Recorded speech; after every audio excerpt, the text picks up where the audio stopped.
Bermuda triangle اور dragon triangle اور دجال میں کچھ حد تک مشترک خصوصیات پائی جاتی ہیں۔ دجال کے متعلق ہمیں صرف مذہب سے ہی پتہ چلتا ہے، اس لیے ہم پہلے دونوں تکونوں کی مشترک چیزوں کا ذکر کریں گے اور پھر اس پر اسلامی نقطہ نظر بیان کریں گے۔ برمودا تکون گزشتہ کئی دہائیوں سے انسانوں کے لیے ایک راز بنی ہوئی ہے۔ بحر اوقیانوس میں واقع امریکہ کے شہر میامی سے جزیرہ پورٹوریکو اور جزیرہ برمودا کے درمیان اس وسیع علاقے میں 165 سالوں کے دوران کئی واقعات پیش آئے، جن میں 8000 سے زیادہ افراد گم ہو گئے اور آج تک نہیں ملے۔ 1945 میں جب فلوریڈا سے اڑنے والے 5 جہاز کہیں غائب ہوئے، تب یہ ٹرائنگل منظر عام پر لائی گئی۔ ان جہازوں کو بہت تلاش کیا گیا مگر کہیں سراغ نہ مل سکا۔ آخر جب ایسے بہت سے واقعات رونما ہوتے رہے جن میں ہوائی جہاز، کشتیاں فلوریڈا اور میامی کے سمندر سے گزرتے ہوئے کہیں غائب ہو جاتی تو ان واقعات کا رخ برمودا ٹرائنگل کی طرف موڑا جانے لگا۔ نتیجہ یہ نکلا کہ ایک ایسی مصنوعی اور خود ساختہ تکون وجود میں لائی گئی جو انسان اور انسانیت کے لیے ایک راز رہ سکے، اور جب وقت کی ضرورت ہو تو اس جگہ سے کچھ ظاہر کر کے لوگوں کے اذہان پر قابو پایا جا سکے اور یہ بتایا جا سکے کہ ہمارے نجات دہندہ، دنیا کو بچانے والا اور یہودیوں اور عیسائیوں کا مالک یعنی دجال آ گیا ہے۔ شیطانی مثلث جیسے اژدہا مثلث انہیں ڈریگن ٹرائنگل بھی کہتے ہیں۔ دراصل برمودا ٹرائنگل کی طرح کا ایک پراسرار مقام ہے جو بحر الکاہل میں جاپان اور فلپائن کے نزدیک واقع ہے۔ یہ جاپان کے ساحلی شہر یوکوہاما، ماریانا جزائر اور فلپائن کے جزیرے گوام کے درمیان واقع ہے۔ اس سمندر کو جاپانی لوگ مانوومی یا مانوومی کہتے ہیں، جس کے معنی شیطان کا سمندر ہے۔ برمودا تکون اور شیطانی سمندر پر تحقیق کرنے والوں میں ایک بڑا مشہور نام چارلس بیٹل کا ہے۔ وہ اپنی کتاب دی ڈریگن ٹرائنگل میں لکھتے ہیں، 1952 تا 1954 جاپان نے اپنے 5 بڑی جہاز اس علاقے میں کھوئے ہیں۔ افراد کی تعداد 700 سے اوپر ہے۔ اس معمہ کا راز جاننے کے لیے جاپانی حکومت نے ایک جہاز پر 100 سے زائد سائنسدانوں کو سوار کیا، لیکن شیطانی سمندر کا معمہ حل کرنے والے خود معمہ بن گئے۔ اس کے بعد جاپان نے اس علاقے کو خطرناک علاقہ قرار دے دیا۔ یہ علاقہ بہت خطرناک ہے، ادھر ہی سے دجال کا ظہور ہوگا۔ بحر الکاہل کے شیطانی سمندر ڈیول سی اور بحر اوقیانوس کے برمودا ٹرائنگل میں کئی خصوصیات کے اعتبار سے مماثلت پائی جاتی ہے، جو یہ سوچنے پر مجبور کرتی ہے کہ ان دونوں میں کوئی ایسا تعلق ضرور ہے جو دنیا کی نظر سے پوشیدہ ہے، اور یہ تعلق لازماً شیطانی ہے، رحمانی یا انسانی نہیں، کیونکہ جیسے پہلے عرض کیا کہ یہاں بہت سے حادثات رونما ہو چکے ہیں۔ مثلاً نمبر 1، دنیا میں یہی 2 جگہ ایسی ہیں جہاں قطب نما کام کرنا چھوڑ دیتا ہے۔ دونوں میں متعدد ہوائی اور بحری جہاز غائب ہو چکے ہیں۔ انتہائی تعجب خیز بات یہ ہے کہ ان دونوں جگہوں کے درمیان ایسے جہازوں کو سفر کرتے دیکھا گیا جو سالوں پہلے غائب ہو چکے تھے۔ نمبر 2، دونوں کے اندر ایسی مقناطیسی کشش یا برقی لہریں موجود ہے جو بڑے بڑے جہازوں کو توڑ مروڑ کر نکل جاتی ہے۔ نمبر 3، دونوں کے درمیان اڑن تشتریاں اڑتی دیکھی گئی ہیں، جنہیں امریکی میڈیا والے خلائی مخلوق کی سواری کہتے ہیں۔ امریکہ کا یہودی میڈیا ان کے متعلق سامنے آنے والے حقائق چھپاتا رہتا ہے۔ کچھ لوگوں نے اس کی جرأت کی اور ان حقائق کو منظر عام پر لائے تو انہیں قتل کر دیا گیا، جیسے ڈاکٹر موریس جوسف اور ڈاکٹر جیمز ای میکڈونلڈ کو صرف اس وجہ سے قتل کیا گیا کہ یہ دونوں اڑن تشتریوں کو کھوجتے ہوئے اصل حقائق جان گئے تھے۔ دونوں جگہوں کو خواص و عوام قدیم زمانے سے شیطان سے منسوب کرتے ہیں اور یہاں ایسی قوتوں کی کارستانیوں کے قائل ہیں جو انسانیت کی خیر خواہ نہیں، لیکن ان کے گرد اسرار کے فرد اغذا کر دیے گئے ہیں۔ وہ میڈیا جو بال کی کھال اور کھال کی کھال اتار دیتا ہے، وہ اس راز کو کیوں چھپا رہا ہے؟ اب ان باتوں کی حقائق سوائے مخبر صادق صلی اللہ علیہ وآلہ وسلم کے سوا کس سے پوچھی جائے؟ آئیے اب ان کی زبانی ان باتوں کی حقیقت جانتے ہیں جنہیں اس وقت کے کفار و مشرکین بھی صادق الامین کہا کرتے تھے۔ ایک دن حضور صلی اللہ علیہ وآلہ وسلم نے حضرات صحابہ کرام رضی اللہ تعالیٰ عنہم اجمعین کو جمع فرمایا اور ارشاد فرمایا کہ تمیمداری پہلے عیسائی تھا، وہ آیا، اس نے بیعت کی اور اسلام میں داخل ہو گیا۔ اس نے مجھے ایسا واقعہ سنایا جو ان باتوں سے تعلق رکھتا ہے جو میں تمہیں دجال کے بارے میں بتایا کرتا تھا۔ اس نے مجھے بتایا کہ وہ لخم اور جذام قبیلے کے 30 آدمیوں کے ہمراہ سمندر کے سفر پر بحری جہاز میں روانہ ہوا۔ سمندر کی لہریں یعنی طوفان کے سبب انہیں مہینہ بھر تک ادھر ادھر دھکیلتی رہی، یہاں تک کہ وہ ایک جزیرے میں پہنچ گئے۔ اس وقت سورج غروب ہو رہا تھا۔ وہ ایک چھوٹی کشتی میں بیٹھ کر جزیرے میں داخل ہوئے۔ جب وہ جزیرے میں داخل ہوئے تو ان کو ایک جانور ملا جس کے جسم پر بہت سے بال تھے۔ بالوں کی کثرت کی وجہ سے انہیں اس کے آگے پیچھے کا پتہ نہیں چلا رہا تھا۔ انہوں نے کہا، تیرا ناس ہو، تو کیا چیز ہے؟ اس بالوں والے جانور نے کہا، میں جساسہ ہوں۔ انہوں نے پوچھا، یہ جساسہ کیا چیز ہے؟ جواب ملا، اے لوگو، خانقاہ یعنی مرادگر میں موجود اس آدمی کی طرف جاؤ، وہ تمہاری خبریں سننے کا بڑے تجسس سے انتظار کر رہا ہے۔ انہیں خوف ہوا کہ کہیں یہ جانور شیطان نہ ہو اور کہیں کوئی نقصان نہ پہنچائے۔ پھر ہم تیزی سے چلے اور خانقاہ میں داخل ہو گئے۔ وہاں ہم نے باری برکم قد کاٹ کا ایک آدمی دیکھا جس کے گھٹنوں سے ٹخنوں تک بندی ایک لوہے کی زنجیر تھی اور اس کے ہاتھ گردن کے ساتھ بندھے ہوئے تھے۔ ہم نے پوچھا، تیرا ناس ہو، تو کیا چیز ہے؟ اس نے کہا، میرا پتہ تمہیں جلد چل جائے گا، یہ بتاؤ کہ تم کون ہو؟ ہم نے کہا، ہم عرب سے ہیں۔ پھر ہم نے سارے سفر اور طوفان اور جساسہ کے بارے میں بتایا کہ اس نے ہمیں تیری طرف آنے کا کہا۔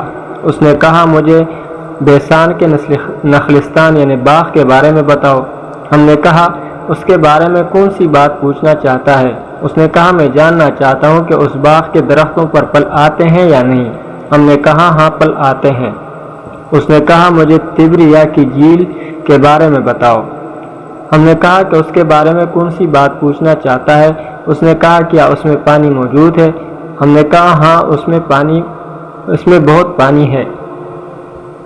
وہ بولا، اس کا پانی بہت جلد ختم ہو جائے گا۔ پھر اس نے کہا، مجھے زغر کے چشمے کے بارے میں بتاؤ۔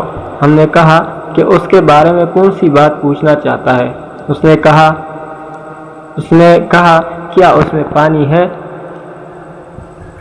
اور کیا لوگ اس کو استعمال کرتے ہیں؟ ہم نے کہا، ہاں اس میں بہت پانی ہے اور لوگ اس سے اپنے کھیتوں کو سیراب کرتے ہیں۔ اس نے پوچھا، مجھے محمد صلی اللہ علیہ وآلہ وسلم کے بارے میں بتاؤ۔ ہم نے کہا کہ وہ مکہ سے نکل کر یثرب یعنی مدینہ آ گئے ہیں۔ اس نے پوچھا، کیا عربوں نے اس کے ساتھ جنگ کی؟ ہم نے کہا، ہاں۔ اس نے پوچھا کہ اس حضرت محمد صلی اللہ علیہ وآلہ وسلم نے ان کے ساتھ کیا؟ ہم نے کہا کہ وہ ارد گرد کے عربوں پر غالب آ چکے ہیں اور انہوں نے ان کی اطاعت قبول کر لی ہے۔ اس پر اس نے کہا کہ کیا واقعی ایسا ہو چکا ہے؟ ہم نے کہا، ہاں۔ پھر اس نے کہا، ان کے لیے یہی بہتر ہے کہ وہ اس کی اطاعت قبول کر لیں۔ اب میں تمہیں اپنے بارے میں بتاتا ہوں، میں دجال ہوں، مجھے عنقریب خروج کی اجازت مل جائے گی۔ اس حدیث سے معلوم ہوا کہ نمبر 1 دجال پیدا ہو چکا تھا اور اب وہ اپنی رہائی کا منتظر ہے۔ نمبر 2 اس کے رہنے کی جگہ ایک بے آباد جزیرہ ہے۔ نمبر 3 اس کے کارندے اسے لمحہ بلمحہ دنیا اور انسانوں سے آگاہ کرتے ہیں۔ نمبر 4 اس کو غیر معمولی طاقتیں دی جائے گی۔ اب سوال یہ ہے کہ برمودا ٹرائنگل کو ہی اس کا اصل مقام کہا جائے جہاں پر کوئی جانے کی جرأت کرے تو اس کا نام و نشان صفحہ ہستی سے مٹا دیا جاتا ہے۔ یہ واقعہ سنانے کے بعد حضور صلی اللہ علیہ وآلہ وسلم نے اپنا عصا مبارک ممبر پر مار کر فرمایا، یہ ہے طیبہ، یہ ہے طیبہ، یعنی مدینہ منورہ میں تم کو یہی بتایا کرتا تھا، جان لو کہ دجال نہ شام کے سمندر میں ہے اور نہ ہی یمن کے سمندر میں، نہ ہی وہ مشرق میں ہے۔ اور حضور صلی اللہ علیہ وآلہ وسلم نے مشرق کی طرف ہاتھ سے اشارہ فرمایا۔ صحیح مسلم حدیث نمبر 7208۔ اب جزیرۃ العرب سے مشرق کی جانب دیکھا جائے تو دو جگہیں ایسی ہیں جنہیں مغرب کے عیسائی بھی شیطانی سمندر، شیطانی جزیرے یا جہنم کا دروازہ مانتے ہیں، اور مزے کی بات یہ ہے کہ دونوں کا آخری سرا امریکہ سے جا ملتا ہے۔ مشرق بعید میں بحر الکاہل کے غیر آباد اور ویران جزائر آتے ہیں، ان کے ارد گرد خوفناک پانیوں کا نام ہی شیطانی سمندر ڈیول سی رکھ دیا گیا ہے۔ مگر سوچنے کی بات یہ ہے کہ آخر یہ شیطانی سمندر کا نام مغرب اور خصوصاً عیسائیوں نے کیوں دیا؟ اگر مسلمان یہ نام رکھتے تو بات سمجھ میں آنا آسان بھی تھی۔ خیر یہ ابھی ہمارا موضوع نہیں، فی الحال ہم یہ دیکھتے ہیں کہ کیا واقعی برمودا ٹرائنگل کا تعلق دجال سے ہے۔ حدیث کے الفاظ دوبارہ پڑھیے۔ دجال مشرق میں ہے۔ زمین چونکہ گول ہے، اس لیے اگر مبہم طور پر ہم مشرق کی طرف اشارہ کریں تو اس کی گولائی کی وجہ سے مغرب یعنی بحر الکاہل تک پہنچے گا، مگر یہ ایک مبہم تعویل ہے۔ اس سے آگے مضبوط تعویل مصری محقق عیسیٰ داؤد نے اپنی کتاب مثلث برمودا میں کی ہے۔ وہ لکھتے ہیں کہ پہلے دجال بحر الکاہل کے ان بے آباد اور ویران جزائر میں تھا، اور حضور صلی اللہ علیہ وآلہ وسلم کے وصال تک وہ بیڑیوں میں جکڑا ہوا تھا، مگر ختم المرسلین کے وصال کے بعد اس کی بیڑیاں ٹوٹ گئی اور وہ آزاد ہو گیا، مگر اسے خروج کی اجازت نہیں تھی، لہذا وہ شیطانی سمندر سے شیطانی تکون تک رابطے میں ہے، جس کے قریب شیطانی تہذیب پروان چڑھ کر نقطہ عروج کو پہنچنے ہی والی ہے۔ سوال نمبر 2 میں تبریا کی جھیل کا پوچھا گیا تھا۔ جہاں تک بات ہے بحیرہ تبریا کی تو اس پر بھی اسرائیل کا ہی قبضہ ہے، اور دلچسپ بات یہ ہے کہ اس کا پانی بھی بہت تیزی سے خشک ہوتا جا رہا ہے، جس طرح پاکستان میں مشہور ترین دریاؤں کا پانی انڈیا کی دشمنی اور چالاکی سے سوکھ رہا ہے اور کم ہو رہا ہے، تبریا کا پانی بھی کم ہوتا جا رہا ہے۔ بے شک آپ انٹرنیٹ پر سرچ کر لیں اور موجودہ حالات کی روشنی میں دیکھ لیں، یہ بات واضح ہو جائے گی کہ دجال کے دوسرے سوال والی نشانی بھی مکمل ہو چکی ہے۔ سوال نمبر 3 میں زغر کے چشمہ کا پوچھا گیا تھا۔ زغر حضرت لوط علیہ السلام کی صاحبزادی کا نام ہے۔ حضرت لوط علیہ السلام کی 2 صاحبزادیاں تھیں، ربا اور زغر۔ بڑی صاحبزادی ربا کو وفات کے بعد جہاں دفن کیا گیا تو قریب ہی ایک چشمہ تھا جو ان کے نام سے منسوب ہو کر مشہور ہوا۔ اسی طرح چھوٹی صاحبزادی زغر کی وفات کے بعد ان کی تدفین بھی ایک چشمہ کے قریب ہوئی اور وہ چشمہ زغر کے چشمے کے نام سے مشہور ہو گیا۔ دجال کی تفتیش اور تجسس کے عین مطابق یہ تیسری جگہ بھی دجالی ریاست اسرائیل میں ہی واقع ہے، اور اس کا پانی بھی پوری طرح خشک ہوتی ہی دجال کو نکلنے کی اجازت مل جائے گی۔ ویسے بھی ایک دوسری حدیث سے ثابت ہوتا ہے کہ دجال کسی بات پر غضبناک انتہائی غصے میں نکلے گا اور منظر عام پر آ جائے گا۔ یوں یہ کہا جا سکتا ہے کہ موجودہ وقت اور مستقبل قریب میں جہاں یہ پانی خشک ہوتا رہے گا تو اللہ پاک کی طرف سے کچھ ایسے اسباب اور حالات و واقعات ضرور رونما ہوں گے جس پر دجال کو سخت تشویش اور غصہ ہوگا اور وہ خروج کر جائے گا اور سامنے آ جائے گا۔ اب وہ ایسی کیا باتیں ہوں گی، واقعات ہوں گے، یہ سب غیب کی باتیں ہیں، لیکن اتنا ضرور سمجھ آتا ہے کہ وہ دجالی ریاست اسرائیل، دجالی چمچوں یعنی صہیونیوں اور یہودیوں، دجال پرست عیسائیوں، دیگر غیر مسلم مذاہب کے دجالی چھیلوں اور نام نہاد مسلمانوں کے خلاف ہی کچھ ہوگا، تبھی وہ اتنا غصے میں آ جائے گا۔ اللہ پاک اس عظیم ترین فتنے سے ہمیں اپنی امان میں رکھے۔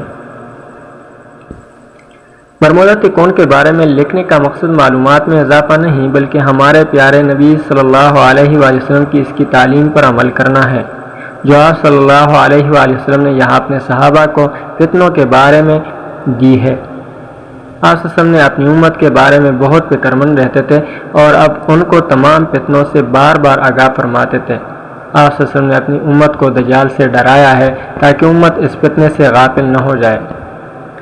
برمودا تکون اور شیطانی سمندر میں بہت گہرا ربط ہے۔ ماہرین کے مطابق بہت سے ایسے شواہد موجود ہیں کہ گمنام طیاروں اور جہازوں کو ایک تکون سے دوسری تکون کی طرف سفر کرتے ہوئے دیکھا گیا۔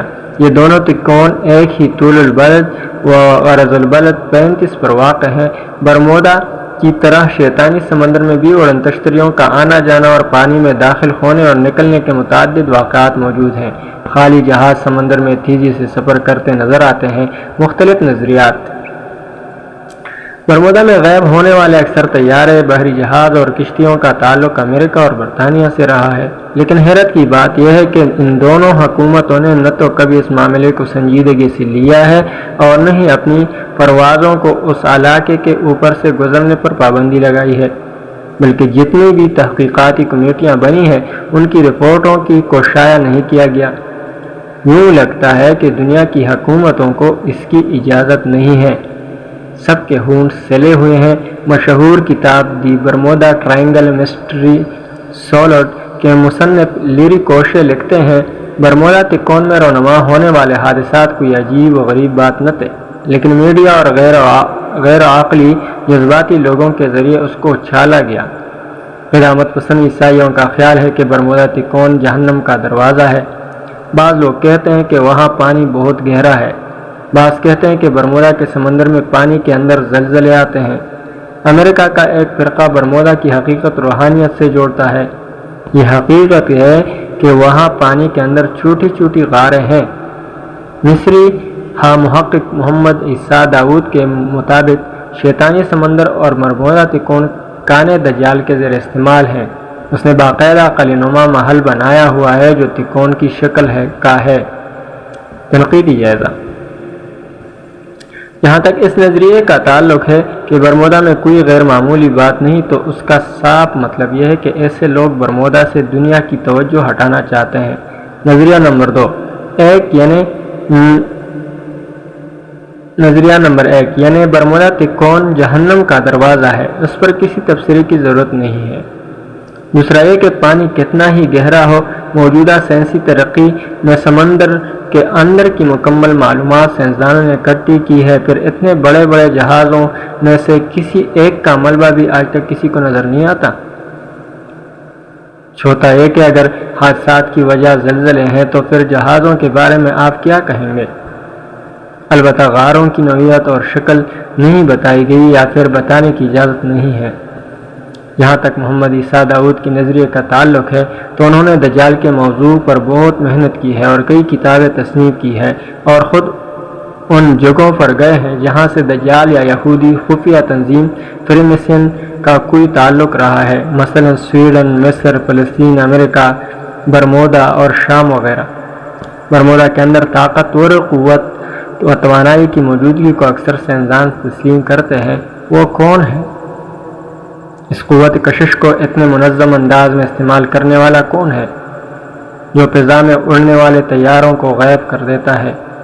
اگر اس علاقے کے اوپر سیٹلائٹ اور موسمی سیارے تصویریں نکالیں تو کیمرے کی فلم صاف ہو جاتی ہے۔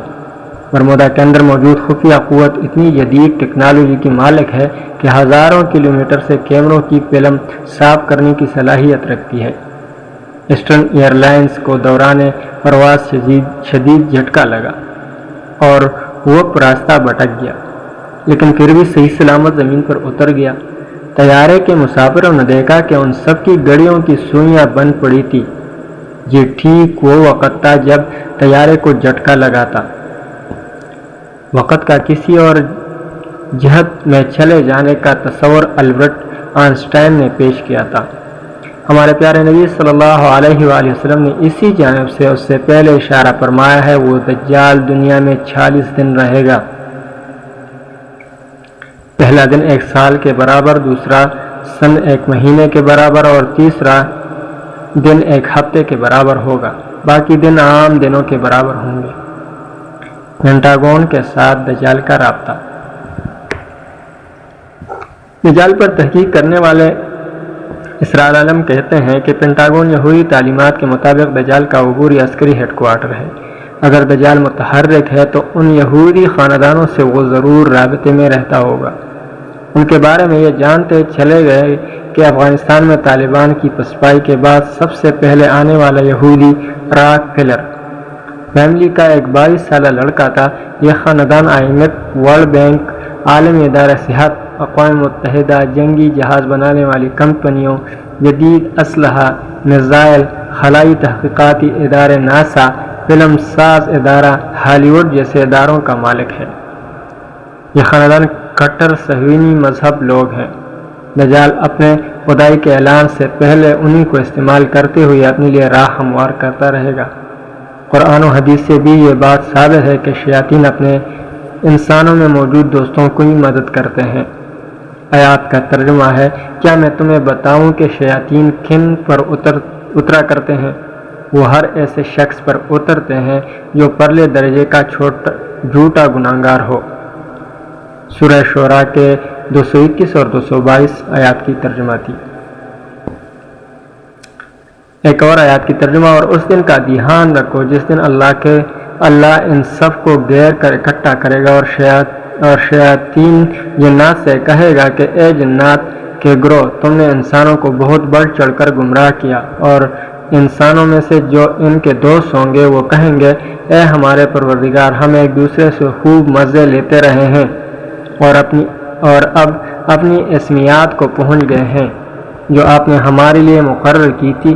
اللہ کہے گا، اب آگ تم سب کا ٹھکانہ ہے جس میں تم ہمیشہ رہو گے۔ یہ کہ اللہ کچھ اور چاہے، یقین رکھو کہ تمہارے پروردگار کی حکمت بھی کامل ہے، علم بھی کامل۔ سورہ نام کی 128 تک یہ آیات کے ترجمے تھے۔ اور ایک اور آیات کا ترجمہ ہے کہ اور جو شخص خدائے رحمان کے ذکر سے آندھا بن جائے، ہم اس پر ایک شیطان مسلط کر دیتے ہیں جو اس کا ساتھی بن جاتا ہے۔ حضرت جابر رضی اللہ عنہ سے روایت ہے کہ انہوں نے حضور صلی اللہ علیہ وآلہ وسلم کو فرماتے سنا کہ ابلیس اپنا تخت سمندر پر لگاتا ہے، لوگوں کو فتنوں میں ڈالنے کے لیے وہ اپنے لشکر روانہ کرتا ہے۔ صحیح مسلم شریف۔ اوکے، اللہ حافظ۔